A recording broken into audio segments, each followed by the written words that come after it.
Salut à tous, aujourd'hui nouvelle vidéo discussion Skype, cette fois-ci avec Svetlana, on va parler d'art, de science, de cognition, de perception visuelle, ce genre de choses, et de comprendre plus ou moins comment est-ce que notre cerveau fonctionne quand on voit des choses et quand on essaye de les retranscrire en dessin notamment.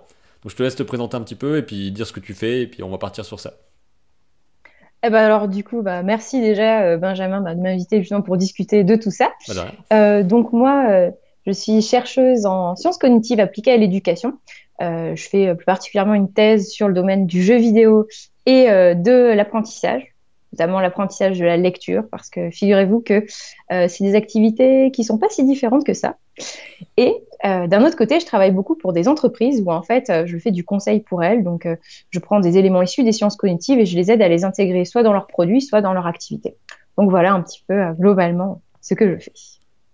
Ok, donc peut-être qu'on pourrait partir sur, on va dire, la base de la chose, comment est-ce qu'on perçoit ce qu'on voit, parce que je parle souvent de dessin d'observation, de ce genre de choses-là. Donc Hmm. comment est-ce qu'on perçoit visuellement ce qui se passe en 3D autour de nous, et pas sur un dessin à plat en fait. Ouais, c'est vrai que c'est une grande question. Alors, je sais pas, peut-être qu'on peut commencer du coup par notre œil, Mhm. notre capteur, puisque c'est de là que tout part. Et en fait, figurez-vous que l'image qu'on voit qui a l'air très homogène, colorée de partout, en fait, c'est une reconstruction que fait notre cerveau. Parce qu'en fait, quand on regarde comment est fait notre œil, quand on regarde du coup notre rétine, qui est en fait la petite couche de cellules qui transforme du coup la lumière qu'elle reçoit en signal pour le cerveau, Mhm. on se rend compte que ces cellules, elles ont ni la même fonction, ni la même densité de partout.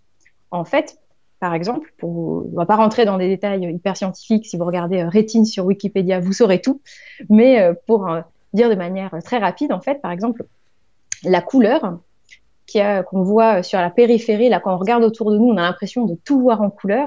Et ben, en fait, c'est pas vrai. On voit que en couleur au centre de notre œil. Et en fait, à l'extérieur, sur l'extérieur de la scène, en fait, on fait une reconstruction. Parce que quand on regarde les cellules qu'il y a dans notre rétine, les cellules qui codent pour la couleur, et ben, elles sont au milieu de l'œil, elles sont pas sur les bords.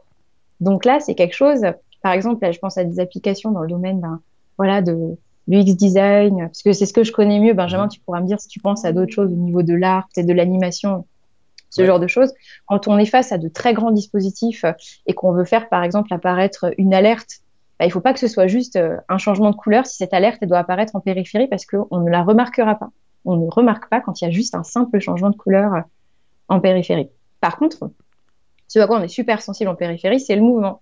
Parce que les petites cellules qui codent justement pour l'intensité lumineuse, là, on en a plein sur les côtés. Donc là, encore petite, euh, une petite différence entre les deux.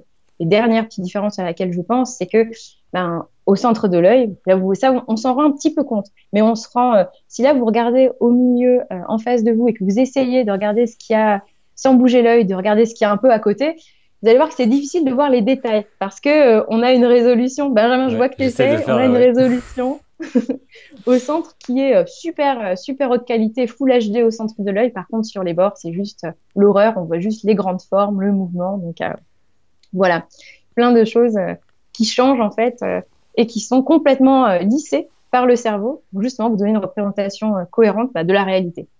Et du coup, ouais, c'est bon. On en a déjà parlé il y a 5 minutes parce que en fait, juste pour vous dire, c'est la troisième fois qu'on le refait Ah parce qu'on oui. a eu des soucis. Mais du coup, on était venu un petit peu sur ce qui est la perception des volumes et du fait qu'on n'était pas forcément tous égaux là-dedans au départ. Donc Mm. qu'on n'arrivait pas tous à percevoir. Évidemment, il y a aussi la perception des couleurs. Donc pour ceux qui perçoivent mal les couleurs, ce genre de choses. Après, là, je pourrais partir en délire en disant, mais les couleurs, ça n'existe pas et tout, donc on peut pas les percevoir mal parce que tout ça, c'est dans notre tête. Mais Ah ça ça, existe quelque part, c'est des petites longueurs d'onde. ça, ce serait un autre sujet. Ça, c'est genre, est-ce que le monde existe, tout ça. Mais en Là, on gros, part sur la métaphysique, ouais, hein. voilà, c'est ça. Parce qu'il y a un truc que je vois souvent qu'on me demande, c'est comment représenter la perspective, comment représenter des objets en volume, donc des choses comme ça. Donc là, on va parler du côté dessin d'observation, on va dire. Après, on pourrait peut-être Mm. partir sur l'imagination, comme par exemple, comment est-ce qu'on se fait quelque part un stock d'images, et ensuite comment ces choses-là remuent dans notre tête pour ensuite Ah ouais, super. je pense Ouais, que ça pourrait. effectivement, là. En fait, si je peux faire une petite structure de la vidéo, je dirais Mhm, que ce serait bien qu'on parle d'abord du dessin d'observation, donc comprendre l'espace autour de nous. Ensuite, mhm, qu'on voit un petit peu comment ça se passe pour l'imagination, donc se faire un stock d'images dans tout ce qu'on voit et ensuite retranscrire ça, mélanger les choses, etc. Et peut-être aussi passer par le côté, tu me parlais du côté moteur tout à l'heure. Donc, est-ce que tu connais aussi Mm, vraiment le lien direct en fait œil, cerveau, main, donc comment on voit, on traite et ensuite ça doit passer par le geste en fait. Donc, ce serait bien de terminer mm. par ça, à mon avis, si tu as aussi quelques connaissances à ce Ok. niveau-là. Quelques petites, ouais, on Ouais, pourra en discuter. ce sera toujours plus que moi, donc du coup. Bon, bah, parfait. Alors, ouais, du coup, pour parler bah, un petit peu de la vision 3D, en fait, ce qu'on appelle la vision stéréoscopique. Et en fait, si on voit en 3D, c'est parce qu'on a deux yeux. Parce que notre premier œil, il capte la scène d'un premier point de vue, et notre deuxième œil, il voit la même scène, mais d'un autre point de vue. Et en fait, c'est quand on intègre l'information issue des deux yeux qu'on arrive à avoir une vision en 3D. Et là, tu parlais des différences entre les gens. Comme les sciences cognitives, c'est un domaine très vaste et que c'est pas forcément ma spécialité. Je ne sais pas s'il existe des différences au niveau de la manière dont on intègre l'information des deux yeux pour faire une image 3D. Mhm. Par contre, je sais que pour manipuler cette image 3D, il y a beaucoup de différences. Et ça se traduit dans ce qu'on appelle une compétence qui s'appelle la cognition spatiale, où là, par exemple, imaginer des formes tournées dans sa tête pour en avoir une représentation juste, et ben là, on n'est absolument pas tous égaux. D'accord, ok, donc c'est quelque chose qu'on peut intégrer avec de l'entraînement ou c'est quelque chose qui. Genre, toi t'es nul en 3D dans l'espace, donc du coup c'est mort, tu pourras jamais. Ou c'est un truc qu'on peut, avec le geste, avec l'observation, avec la répétition aussi peut-être, qu'on peut Hmm. intégrer comme ça? Alors, c'est clair qu'on peut. Alors là, on en avait parlé dans les précédents essais de vidéo. Ouais, En fait, effectivement, on peut s'entraîner parce qu'il y a un mécanisme qui s'appelle ben voilà, la plasticité cérébrale qui fait que on n'est pas figé pour toujours. Et effectivement, si bah, parfois au départ, on n'a pas tous les mêmes capacités dans différents domaines, et parce que voilà, on n'a pas le même environnement, pas eu les mêmes apprentissages, etc. Eh ben, ça peut se changer. Et il y a tout âge, hein, d'ailleurs, on peut apprendre jusqu'à très très tard justement pour s'entraîner. Et du coup, cette plasticité cérébrale bah, elle peut être stimulée justement par l'entraînement. Alors, la grande question, parce que tous les entraînements ne se valent pas, et par exemple, voilà, la cognition spatiale, un exercice très connu, c'est, voilà, vous devez imaginer, on vous montre une forme vue sous un certain point de vue, et après on vous en montre trois autres, dont une qui correspond à celle qu'on vous a montrée, mais vue sous un autre angle, vous devez retrouver la bonne. Les autres étant évidemment des choses qui ressemblent un peu, mais pas vraiment la vraie chose. Ben, par exemple, là, je crois que c'était sur Dr Kawashima ou ouais, les je jeux de sais la pas, je DS sais plus. à l'époque, ouais. Voilà, c'est ça, les brain gym et ce genre de choses. Ben, on fait ce genre d'entraînement, en fait, où justement on s'amuse à tourner des formes, etc. Et en fait, ça, on s'est rendu compte, il y a pas mal d'études sur ça, que bah, ça se transfère très mal à la vie de tous les jours. On va être super bon du coup à Dr Kawashi, mais par contre, ça va pas s'étendre à d'autres domaines de la vie. Donc c'est pas une vraie compétence qu'on développe en fait. Enfin, c'est une compétence pour réussir ce jeu, mais on va pas pouvoir mieux dessiner derrière ou mieux comprendre ce qui nous entoure derrière C'est ça. ou mieux Parce que comprendre pour comment mieux décomposer dessiner, un paysage ou quoi. Ouais. c'est ça, parce que pour mieux dessiner et pour justement essayer de mieux retranscrire les choses, bah, c'est vraiment la pratique, même de dessin, est vraiment la meilleure pour ça. Je pense qu'il y a d'autres choses qui peuvent exister, mais là, j'ai, à ma connaissance, pas peu de choses ont été développées à ce niveau-là. Mais qui sait, dans un futur proche, peut-être que il y aura des programmes cognitifs à ce niveau-là. Bah, c'est vrai que ça pourrait être intéressant d'avoir un. Après, je pense pas que ça puisse exister non plus, mais d'avoir une sorte de vrai programme de type un programme scientifique qui te dit ok, tu fais tel exercice, tel exercice, tel exercice pour vraiment développer tes compétences de dessin de manière Mm, mm, mm. vraiment prouvée, explicite et concrète. Mais je pense pas que ça puisse. Enfin, à mon avis, ça peut se faire, mais je sais pas trop quel type d'exercice ce serait. Je sais qu'il y a un livre connu, mais que j'ai pas lu, qui s'appelle Dessiner avec le cerveau droit ou un truc comme ça. Ah oui, je l'ai vu une fois dans une librairie et tout, et ça, je me Donc, suis dit, ah ah, fallait- de ce que j'ai compris, il n'y avait pas vraiment de. Enfin, il n'y avait pas une séparation aussi nette, genre le cerveau droit il sert à ça, le cerveau gauche il sert à ça. Mm, C'est vraiment des zones partout qui s'activent. Il n'y a pas genre le côté concret, le côté imaginatif. ouais, ça, c'est pas vrai. C'est pas segmenté comme ça quoi dans le cerveau. C'est ça. Il y a des fonctions qui sont un peu plus latéralisées. Par exemple, le langage, c'est quelque chose qui est plutôt à gauche. Mais Mhm. déjà, c'est pas chez tout le monde parce qu'on s'est rendu compte avec les techniques justement pour regarder l'activation du cerveau qu'il y avait Ouais, des gens qui avaient beaucoup à gauche, mais un petit peu à droite aussi. d'accord. Donc là, rien que pour l'exemple du langage, déjà, ça c'est quand même globalement stable, mais il y a parfois des petites différences. Et il y a plein d'autres choses. Par exemple, bah, ce qu'on appelle le cortex moteur, ce qui permet de gérer le mouvement. Et ben, en fait, comme un serre-tête, en fait, ça va dans les deux hémisphères. Enfin, il n'y a pas cette séparation intuitive, rationnelle avec cerveau gauche, cerveau droite. Elle n'est pas très juste, effectivement. Ouais, c'est vachement simplifié. C'est genre, ah toi, t'es un Mm. créatif, donc du coup ton cerveau gauche est plus activé ou je sais pas quoi, mais Ouais, C'est c'est pas vrai. C'est pas vrai. parce que je pense que Ce c'est qui ce n'empêche pas qui. qu'on est. Ouais. Oui, pardon, finis ta phrase, tu peux. Je t'ai coupé. Ah non, j'allais dire, ce qui n'empêche pas qu'on peut quand même entraîner sa créativité, justement, que par la plasticité cérébrale, etc., et même des processus de décision qu'on pourrait qualifier de plus rationnels, mais c'est pas par le ciblage, oui, par le Ouais. ciblage d'une zone du cerveau, enfin, d'un hémisphère en particulier. Parce que c'est un truc enfin, qui est assez répandu, c'est de se dire, ben, toi tu sais dessiner, toi tu sais pas dessiner, toi tu sais dessiner au départ et ensuite tu le développes, mais dans le sens où on a l'impression que si on sait rien faire du tout au départ et qu'on dessine vraiment pas bien du tout, quoi, qu'on pourra jamais réussir à dessiner mieux parce que c'est un truc qu'on n'arrivera pas à intégrer ou quoi. Et c'est quelque chose que j'ai envie de défendre dans le sens, bah non, vous pouvez développer ces capacités-là, mais je peux pas l'expliquer scientifiquement. En fait, je sais pas comment ça fonctionne, à part dire pratiquer et ça viendra, mais je sais pas par quel Hmm. processus la pratique fait intégrer une compétence en fait. Bah, en fait, bah, justement, on en revient à la plasticité cérébrale qu'on a juste balayé tout à l'heure. Mhm. En fait, la plasticité cérébrale, donc, en fait, dans notre cerveau, ce qui compte, c'est pas tant le nombre de neurones, le nombre de cellules qu'on a, c'est surtout les connexions, la manière dont elles sont connectées. Et en fait, c'est par ces connexions, en fait, que justement les savoirs s'acquièrent et les compétences aussi. Et ça, c'est un mécanisme qui dure tout au long de la vie. Effectivement, on est un peu plus plastique quand on est jeune, mais quand on est âgé, on apprend aussi. Enfin, on connaît, on a peut-être, moi j'ai des grands-parents qui apprennent plein de choses tout le temps, ils s'en sortent très bien. Parfois, ils mettent un peu plus de temps, mais ils apprennent quand même. Et heureusement, parce que si on n'arrivait plus à apprendre dans la vie de tous les jours, on ne pourrait pas s'adapter, ce serait Ouais. très compliqué. Et à 40 ans, on serait condamné à être complètement rigide. On sait pas. C'est genre, Donc, tu es comme ça, maintenant tu ne changes pas. c'est ça. Et tu seras condamné pour les 70 prochaines années à Ça. être la même personne, la même chose, à être toujours dans les mêmes réactions. Eh ben non, en fait, c'est heureusement pour nos grands-parents, ce n'est pas du tout comme ça. Donc, justement, le mécanisme d'entraînement, en fait, on va percevoir des informations qui vont se traduire en activité électrique dans le cerveau, et cette activité électrique va créer des connexions. Plus il y a le même schéma d'activité électrique qui se répète, plus les connexions qui vont être créées vont être fortes. Et en fait, ça, c'est un peu le mécanisme d'apprentissage à la base, le mécanisme cérébral à la Mhm. base de l'apprentissage. Voilà. D'accord, ok. Et donc, effectivement, on a des potentiels différents qui s'expliquent par plein de facteurs. Mais ce qui compte vraiment beaucoup aussi, c'est l'environnement dans lequel on est, dans lequel on a grandi, et enfin, comment dire, tout est compensé. Enfin, on peut compenser justement par la pratique, par exemple, une configuration un petit peu défavorable au départ, par beaucoup de pratiques. Et ça, je sais pas, on en entend. Moi, j'en ai déjà entendu parler de certains champions qui, en fait, en matière de judo, ils ont découvert le judo à 10 ans, et puis là, ils sont devenus beaucoup plus forts que des jeunes prodiges de 3 ans, quoi. Enfin, il y a pas de rien n'est figé dans le marbre, Là, quoi. Tout peut être je viens compensé juste par la d'imaginer pratique. plein de bébés qui sont en train de se battre donc c'est C'est vrai. évident.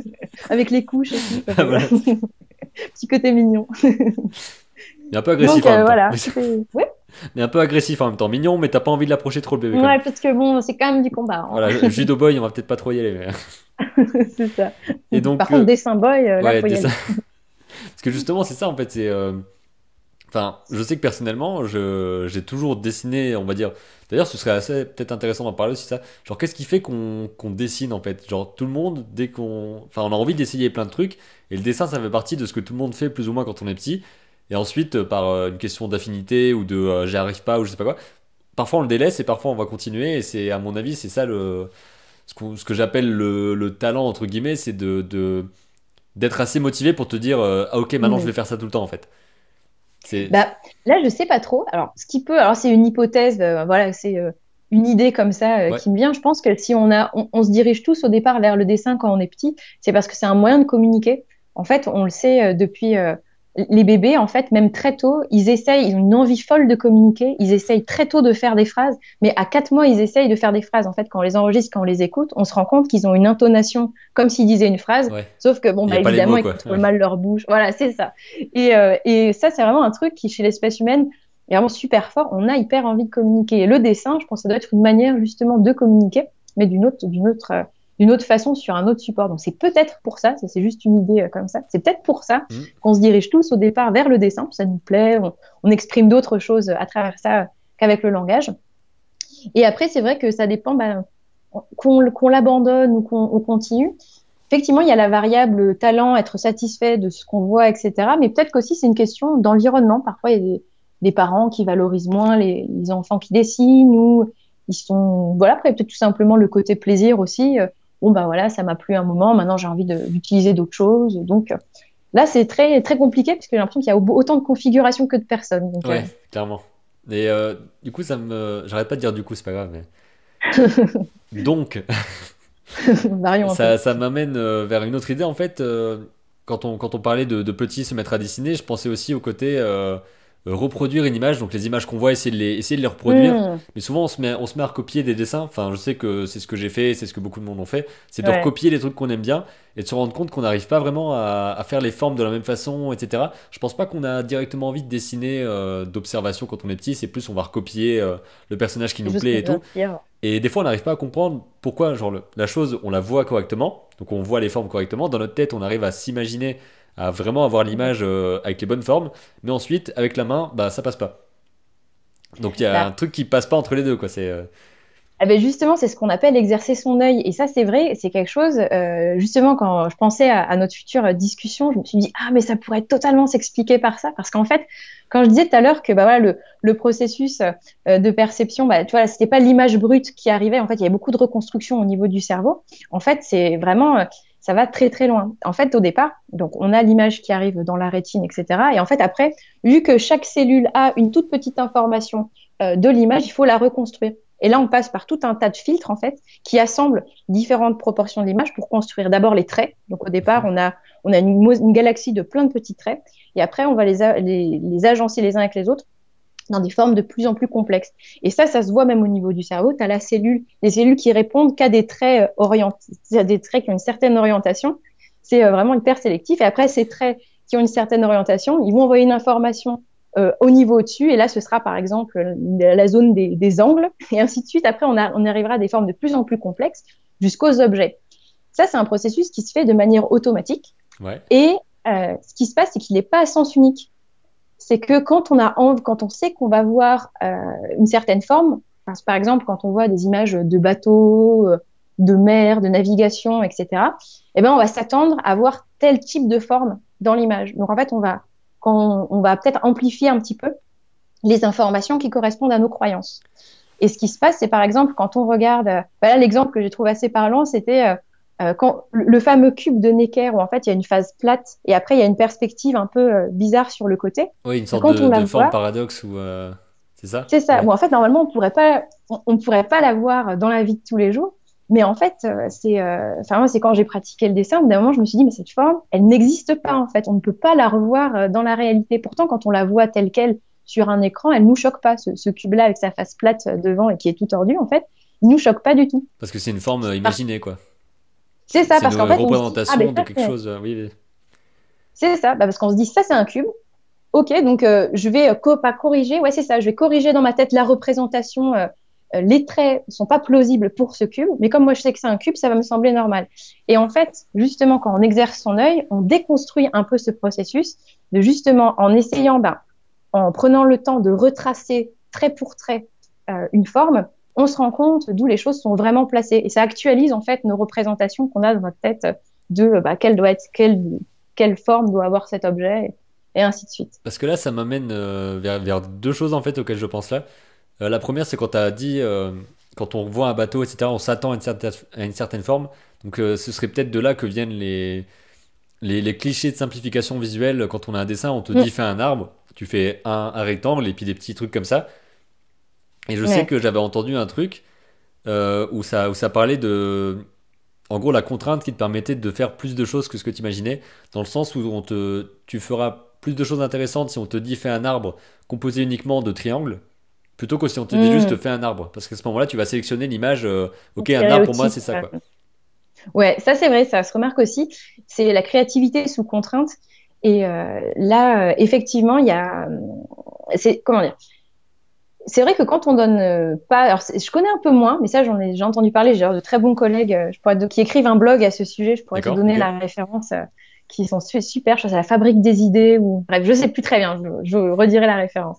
Mais en fait, sur justement que la créativité sous contrainte, et on exprime beaucoup plus de choses quand on a un point de départ que quand on doit arriver quand on a une feuille blanche, complètement blanche. Et en fait, ça, alors je sais pas comment on pourrait l'expliquer, je suis pas très au fait du coup des super subtilités théoriques pour expliquer tout ça, mais dans la vie de tous les jours, pour se faire une représentation d'une situation, on est obligé de monter à un certain niveau d'abstraction. Par exemple, là, je dis ça parce que je le vois, mais je vois une table blanche avec un dessus un peu violet qui a telle forme, tel truc, etc. Et là, je peux pas utiliser tout ce niveau de détail. Je suis obligée de monter en abstraction, de me dire que c'est un bureau pour me la représenter dans la vie de tous les jours. D'accord, ok. Et en fait, ce concept bureau, il va être enrichi par tous les bureaux que je vais voir et je vais en faire un peu une espèce de moyenne pour Le justement bureau me générique, en représenter fait. le bureau moyen. Exactement, D'accord. le bureau moyen. Et effectivement, je pense que quand on n'a pas de contraintes qui justement nous forcent à sortir de la représentation moyenne, on va avoir tendance, parce que quand on pense un bureau, c'est ce bureau enfin c'est un bureau moyen qu'on va voir, on va avoir tendance justement à sortir justement un peu du stéréotype en fait. C'est ça le vrai stéréotype en fait, le bureau moyen. Et donc là, ça nous amène. Bon, en fait, ça nous amène à ce que je voulais faire pour la fin, mais d'abord, je vais juste placer la deuxième idée que j'avais tout à l'heure. Deuxième, oui. Vas-y, vas-y. Et en gros, tu parlais de reproduire une forme trait pour trait, etc. Et c'est un truc Oui. que ça, je vois assez souvent, c'est le fait de recopier, mais je devais faire une vidéo là-dessus, je pense que j'en ferai une à un moment donné. Le fait de recopier intelligemment quelque part, de pas de recopier peut-être trait pour trait, mais j'ai tendance à plutôt conseiller de décomposer vraiment en forme, donc en vrai volume en fait, et de dire, ben voilà, le tronc c'est vraiment une sorte de tube. Et ensuite, il faut imaginer je sais pas, un parallélépipède qui est comme ça, donc du coup, quelle forme ça prend, etc. Parce que recopier vraiment trait pour trait, ça fait pas, à mon avis, ça fait pas travailler les mêmes zones. Ce qui fait qu'on recopie, on arrive à reproduire, à photocopier quelque chose littéralement. Alors que si on le décompose, on pourra ensuite le modifier. C'est pour ça que j'aime pas trop les tutos en fait. Mm. Parce qu'un tuto qui va te dire, ben voilà, pour dessiner un pot de fleur avec une fleur qui sourit, bah, tu fais ce trait-là, ce trait-là, ce trait-là, ce trait-là. Et à la fin, tu sais le Ouais, faire, mais tu ouais. peux pas, si on te demande de le mettre de profil, tu sais pas quoi. Bah, tu peux pas généraliser en fait parce que tu as appris en fait quand tu pars de la forme synthétique en fait de la forme justement l'œuf pour une cage thoracique bah en Mhm. fait là c'est quelque chose que tu peux plus facilement généraliser que bah par exemple si tu dessines un bonhomme avec un imperméable ben sa boutonnière Ouais, voilà, etc ouais. etc de passer par la forme plus générique, effectivement, ça permet bah, de faire d'autres variations dessus.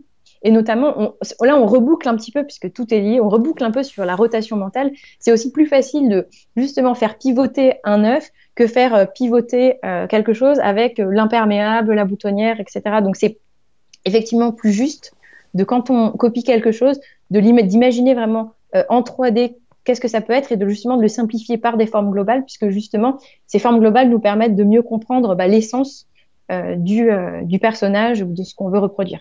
Ouais, c'est vraiment ça, avoir la capacité de faire d'autres choses ensuite, parce que si quand on voit, je sais pas, par exemple, on lit une bande dessinée, on voit que tout est dessiné à Mmh. plat, etc., on a l'impression que tout a été fait comme ça, alors que, à mon avis, soit la personne sait dessiner comme ça, et puis voilà, c'est fait comme ça, soit elle a fait des traits de construction avant pour vraiment visualiser, réussir à modeler la chose correctement, soit ben, elle y arrive parce qu'elle a des tonnes et des tonnes d'heures de pratique qui lui permettent Mmh. ensuite de visualiser correctement et de faire en 2D. Donc tu as l'impression qu'elle dessine un trait de contour, alors qu'en fait, dans sa tête, elle dessine un volume en fait. Et c'est ça, Ouais, tout ça, à je pense, fait. c'est assez difficile à comprendre peut-être quand on débute en dessin ou quand on sait pas trop comment ça Mmh. fonctionne dans ton cerveau quand tu dessines, quoi. Ah bah exactement, puisque en plus ça c'est vraiment ce qui est entraîné quand on exerce son œil, justement après pour traduire ça au niveau main, Mhm. c'est vraiment de devoir décomposer, parce que justement comme on dit, le cerveau a tendance à interpréter. Donc là, voilà, on a la mauvaise, enfin, on va utiliser notre interprétation plutôt que ce qu'on voit vraiment pour dessiner. Et justement, il faut revenir à ce qu'on voit vraiment en passant par les formes synthétiques. En fait, il faut se forcer à faire les formes synthétiques parce que ça nous permet justement de rendre conscient ce processus de décomposition, de rendre ça juste et vraiment de bien manipuler le volume dans notre tête plutôt que de faire du trait pour trait. Et c'est pour ça, justement, à un moment donné, tu avais parlé d'une émission où vous voyez des dessinateurs de BD qui voilà, Ouais, dessinaient à la c'était volée, mais tac au tac.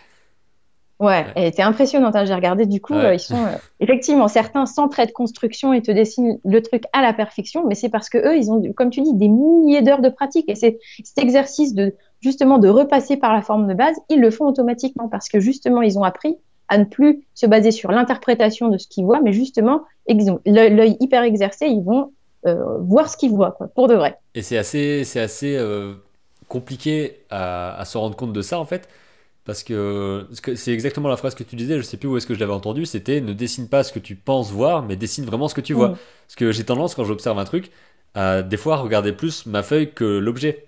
Alors que justement, il faut regarder Ouais, vraiment l'objet et dessiner vraiment chaque trait là où tu le vois. Et des fois, ça peut paraître complètement absurde en fait. Tu te dis, mais là, c'est pas normal. Pourquoi il fait cette longueur là? En fait, il est plus court. Mais en fait, non. ouais, Et c'est c'est vachement. clair. C'est un exercice mental qui est super compliqué. J'ai vraiment du mal à faire ça en fait, moi. À faire un truc Ah et ouais. pas à dessiner ce que j'imagine. Et Et en plus, c'est pour ça. ouais, Bah ça, c'est clair, c'est hyper compliqué. Et c'est pour ça que tu vois, de le dessiner, parce que parfois on a tendance à un peu choisir la facilité et de se dire, ah, mais je peux juste regarder, imaginer le truc, et puis c'est bon. En ouais, fait, le dessin, vraiment de le dessiner, de le traduire par un geste, bah, ça permet justement de pas rester dans ce qu'on appelle l'illusion de maîtrise, de se dire, c'est bon, ouais, j'ai bien compris que mon bureau, il est comme ça, et pas de souci. Et puis après, justement, partir bille en tête et dessiner son bureau soi-même, et après le regarder, se rendre compte qu'il est tout pourri par rapport à la ouais, réalité et justement, comme on l'a pas assez regardé, on se dit mince, on arrive même, on sait qu'il est bizarre, mais on sait pas pourquoi. c'est ça. Et ben justement, comment dire, de se forcer à faire trait pour trait et à comparer à chaque fois, à chaque étape, on arrive justement au niveau de la décomposition hyper fine en trait ou en forme, et là, on arrivera à bien avoir, parce que l'information sera assez pure, on arrivera bien à voir qu'est-ce qui va pas. Justement, ah mais en fait, voilà, c'est comme le cube, le fameux cube qu'on dessine jusqu'à un âge très avancé, le cube avec sa face plate et la perspective de côté. Ouais. Et en fait, à partir du moment où on dessine un vrai cube, on se dit, oh mon Dieu, mais en fait, les cubes, c'est pas ça. Et c'est que quand on le dessine qu'on le capte. Ouais, c'est juste en maths, on fait le truc, hop, on trace notre. On fait tous le même cube en fait. Et C'est on se rend ça. compte en fait que si rien que si on le regarde d'un peu plus haut, la perspective, c'est vraiment des trucs. On le voit, on sait que c'est là, on arrive à l'imaginer, mais on n'arrive pas à le retranscrire par un geste. Mm. Et je sais pas comment est-ce que ça fonctionne pour. Je sais pas, est-ce qu'il faut se concentrer vraiment précisément sur notre geste ou est-ce qu'il faut que la main soit exercée aussi. Enfin, je sais pas trop comment ça passe du cerveau au geste en fait. Une fois que tu as compris la forme, comment est-ce Mm. que ça marche pour la retranscrire physiquement, on va dire. En fait, une fois que tu as la forme, en fait, dans cette chaîne, il y a différentes étapes. Il y a déjà voir la bonne forme Mhm. et ensuite faire la bonne planification du geste pour faire la forme et ensuite bien exécuter les gestes. Donc, en fait, Ouais. ça fait trois points justement qui sont tous perfectionnables. Le premier, on a un peu discuté comment, bah, justement, par le dessin d'observation et en essayant de revenir à la forme élémentaire. Et ensuite, les deux autres, et ben là, il y a vraiment pas de secret. On va dire non, mais il n'y a pas besoin des Ouais. sciences pour le savoir. Mais, mais là, c'est vraiment, c'est la pratique en fait. C'est justement s'entraîner justement à dessiner et à se corriger derrière, surtout à se dire voilà ce que j'avais en tête, c'était de dessiner ça. Hop, je le dessine, je me rends compte que ça ressemble pas du tout. Et ben, j'essaye de me corriger et de vraiment jusqu'à avoir le bon geste, d'avoir bien retranscrit ce qu'on voulait faire. C'est comme ça, par la mobilisation justement du geste et par la correction du geste que vraiment on s'améliore. D'où le fait de raisonner plutôt en quantité qu'en qualité dans ces cas-là. Parce qu'il y a un truc Mm, aussi que je vois, j'ai l'impression de tout à dire ça à fait. chaque fois, il y a un truc que je vois régulièrement, c'est que, c'est que, Mais c'est que ça doit être vrai, hein, ouais, quand on le voit beaucoup, alors en au bout fait d'un moment. c'est le côté dessiné du genre, ok, cette semaine je fais un dessin. Et on va dessiner un truc, on va Mm, passer des heures et des heures dessus. Et finalement, on va pas s'entraîner à faire plein de choses pour ensuite pouvoir faire des choses plus abouties, etc. On va ouais. juste commencer, je sais pas, le truc basique qui me vient en tête, c'est ok, je vais faire un portrait. Alors comment on fait un nez? Hop, tu regardes comment on fait un nez. Comment on fait des yeux? Tu regardes comment on fait des yeux. Et tu fais tout ça super bien, mais tu le places pas correctement, ou bien tu marques mal les volumes. Ce qui fait qu'à la fin, ça fait genre, ah, ton œil il est bien, ton nez il est bien. Par contre, ça fait un peu Monsieur Patate quand tu mets ensemble, tu Bizarre et vois. on sait pas quoi, ouais. Ouais, ouais, Donc ouais, tout à c'est fait. ça, c'est typiquement quand tu te concentres vraiment sur une partie sans voir l'ensemble en fait. Et je pense que c'est comme ça qu'on voit Mm. les formes en fait. On voit l'ensemble du truc et quand on regarde précisément, ça fait une sorte de focus quoi. Et puis on peut détailler ce qui se passe. Mais enfin ça me semble un peu bizarre comme pratique en fait de passer des heures sur un truc quand on sait pas y faire en fait. Bah, ça me fait penser justement ces deux niveaux de détail, le côté très détaillé et le côté très global. En fait, c'est vrai que là où en fait c'est plus du côté exercer son œil qu'exercer sa main en fait, parce que justement quand on voit Ouais, des scènes naturelles, on n'est pas dans le détail hyper précis. Et justement, on va avoir tendance quand on commence à dessiner à avoir un côté un peu perfectionniste qui fait que on va se focaliser sur le détail pour le dessiner hyper bien, hyper bien, hyper bien, et on va avoir du mal à passer à l'échelle au-dessus. Mais en fait, on peut pas passer, enfin comme tu disais, quand tu l'as déjà dit déjà plusieurs fois dans tes vidéos, quand on passe pas par l'échelle au-dessus qui est de la forme globale, etc., mhm, ben, on n'arrive pas à bien comprendre non plus ce que c'est en fait finalement le détail parce que c'est pas ça, l'un précède l'autre et quand on va trop dans le détail, en fait, on saute une étape, quoi. Ben là, je regarde justement, ouais, j'ai des choses sur encore l'exercice. Tu sais que en fait, quand on a les concepts, en fait, tu vois, t'as l'espèce d'échelle dont j'ai parlé où on a d'abord les traits, puis les formes, puis les objets, et en fait, tout en haut, c'est les concepts.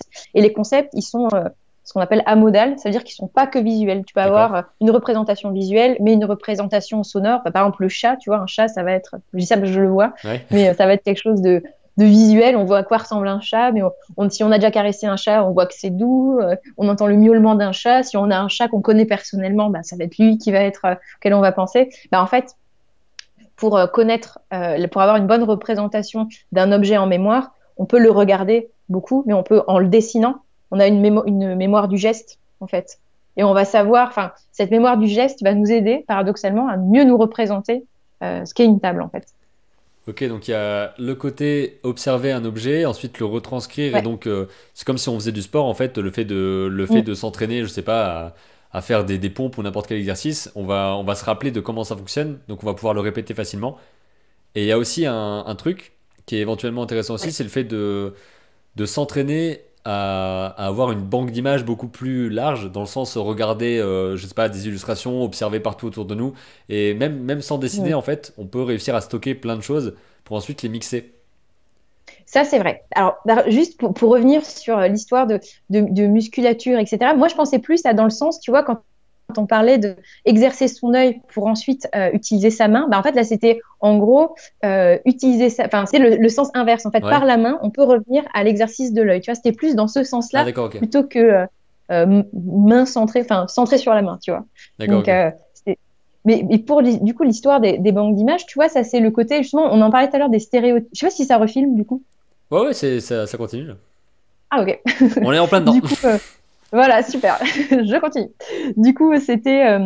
Du coup, j'ai perdu le fil.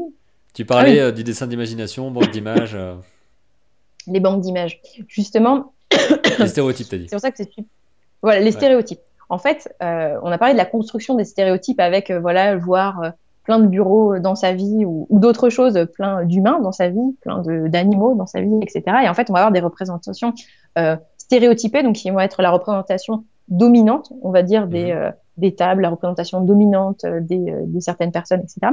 Mais par contre, c'est pas des choses qui sont fixes. C'est des choses qui peuvent s'enrichir, etc., tout au long, justement par l'exposition, pas par l'exposition, par le fait de soi-même s'exposer à d'autres œuvres, à d'autres choses. Ouais. C'est pour ça que c'est super important, justement, d'aller découvrir des artistes, d'aller voir des peintures, lire des BD d'artistes qui nous inspirent, etc., pour justement avoir, enrichir sa banque d'images interne, pour avoir ensuite, quand on va dessiner, hop, des dessiner d'imagination, on va avoir de nouvelles choses qui vont se passer. Parce qu'on va dire que le dessin d'imagination, c'est comme si tout ce qu'on regardait, on stockait des. Bon, allez, ta tête, c'est un panier, tu stockes plein Mm. d'ingrédients, et ensuite tu vas les mixer Mais c'est ça. différemment pour avoir une recette qui Mm. ressemblera pas à ce qu'il y avait au départ. Et il y C'est avait. ça. Je me souviens plus de. Je sais plus si c'est un artiste ou un auteur ou autre chose qui avait dit ça. Que, en fait, être original, c'était mixer. Enfin, c'était voler plein de trucs, et les mixer Mm. tellement bien qu'on n'arrive pas à te dire ce que t'as volé. Parce que Mais il c'est ça en avait. gros quoi. Je sais plus Ah, mais exactement la c'est tout à prononciation de la fait phrase, ça. mais c'est vraiment ça quoi. En tout cas, elle est hyper juste parce qu'en fait, c'est vraiment ce qui se passe parce que il y a le mythe du créatif qui, à partir de rien, va faire quelque chose d'extraordinaire. Mais en fait, ça c'est faux. On peut pas à partir de rien. Enfin, un humain à partir de rien, il ne fait rien du tout. Mm. Il ne se développe pas déjà et puis en plus, il peut pas faire émerger quelque chose. Comme on en reparlait un petit peu, ou alors il va pas faire émerger des choses de grande qualité. On en parlait tout à l'heure avec l'amorce, etc. L'amorce, c'est quelque chose qui nous aide beaucoup, mais aussi d'avoir une banque. Ce qui nous aide énormément, c'est d'avoir une banque d'images très très large, d'avoir une banque pas que d'images, mais même d'œuvres, etc., etc., dans d'autres modalités sensorielles, que ce soit sonore, on peut même imaginer même gustatif. Enfin voilà, c'est des choses qui nous aident de manière générale parce que ça enrichit justement notre vécu. Et c'est ce vécu-là justement, ça on le voit en fait. Quand il y a des modes, quand il y a des choses comme ça, c'est que les personnes un peu ont pris un peu les mêmes choses en fait, un Mhm. peu des mêmes courants pour en faire quelque chose. Et justement, l'originalité, c'est pas créer quelque chose à partir de rien, c'est prendre des choses différentes, les recombiner différemment et que ce soit super. C'est ça, ouais, c'est exactement ça. Et en gros, on pourrait conclure sur, bah voilà, si on veut bien dessiner, etc., faut observer, il faut reproduire des choses, il faut aussi imaginer, Mm. mixer tout ce qu'on voit, et il faut aussi tout simplement ben, vivre des trucs, en gros, et essayer de C'est retranscrire ça, ensuite exactement. les émotions qu'on a vécues, essayer de les retranscrire avec Mm, des formes, mm, mm. des images, des couleurs, des sons, et de les montrer aux autres, en fait. C'est tout simplement genre, je crois que c'est ça l'art. C'est Le secret de la genre vie. la phrase philosophique de la fin, c'est ah ouais. Non, mais c'est ça. Et même aussi au niveau de tout ça, pour conclure, et le faire dans un état émotionnel calme, zen. Ne pas stresser. Se stresser, justement, c'est pas très bon pour l'apprentissage. Donc, voilà, se décomplexer vis-à-vis du dessin. Des erreurs, on en fait tous, c'est normal. Les erreurs, c'est pas vraiment une faute, c'est plus, bah voilà, juste ben, le signe que ben, il y a du progrès à faire. Ouais, C'est ouais. pas juste en mode parole un peu positive, béate, mais c'est vraiment ça en fait. C'est même les plus grands font des erreurs et c'est normal et heureusement. Et puis on les voit pas surtout. À part si tu vas fouiller et Ouais, tout, tu vois que les choses les mieux, quoi. Ils vont pas te montrer ouais, tout c'est leur ça. carnet, tout Bah, leur ils ont machin, gardé c'est leurs genre. erreurs dans leur atelier aussi, il faut dire, hein. Ouais, il y a de ça aussi, ouais. Ils sont Ce qui est pas. beaucoup moins le cas maintenant, je sais plus avec qui j'en parlais dans une discussion Skype justement, que maintenant en fait tu peux voir tout le processus des gens, parce qu'ils le partagent, tout simplement ils partagent pendant qu'ils Hmm. le font et tout. Donc tu peux, Bah oui, ouais, c'est tu te rends clair. de mieux en mieux compte que les personnes que tu admires, elles sont aussi en galère dans plein de trucs en fait, en train de faire plein d'essais, en train de faire plein de choses. Et maintenant ça fait partie du Bah ouais. processus de comment est-ce que tu partages ça, quoi. Donc c'est un truc Hmm. qui me parle vraiment ça. Et ben voilà, je pense qu'on a fait le tour de pas mal de choses. Ah bah ouais, je pense Donc aussi. j'espère que c'était intéressant pour ceux qui ont regardé et écouté. Je vais essayer de couper les petits moments ou alors de mettre une petite musique d'interlude quand il y a des petits soucis techniques. Pour Mais meubler un petit peu. ouais, voilà. Mais ça fait partie du truc. Donc voilà. En fait, C'est l'authenticité. ouais, c'est ça. C'est tu vois, le petit piment, tu Ouais. vois, en plus. Donc je sais pas si t'as un mot pour conclure ou si t'as envie de rajouter quelque chose ou quoi. Eh ben écoute, juste peut-être voilà, terminer sur ça, sur le fait que l'erreur soit naturelle et qu'il faut absolument se décomplexer par rapport à ça, parce que comme tu le dis, même les plus grands en font. Alors C'est ça. lâchez-vous, lâchez votre cerveau. Voilà. Et pour le titre, je pense que je vais dire un truc. J'imaginais quelque chose comme ton cerveau pendant que tu dessines ou un truc comme ça, mais je dis pas tu aux gens d'habitude. Donc du coup, je sais pas si ça passera comme titre. Je vais Le voir ce que. cerveau pendant que nous dessinons. Ouais, je vais essayer de faire un truc genre entre votre cerveau, ouais, votre cerveau versus le dessin. Enfin, je sais pas, un truc. Je vais, je, Ok, bah, je vais trouver un truc. Je vais trouver un truc.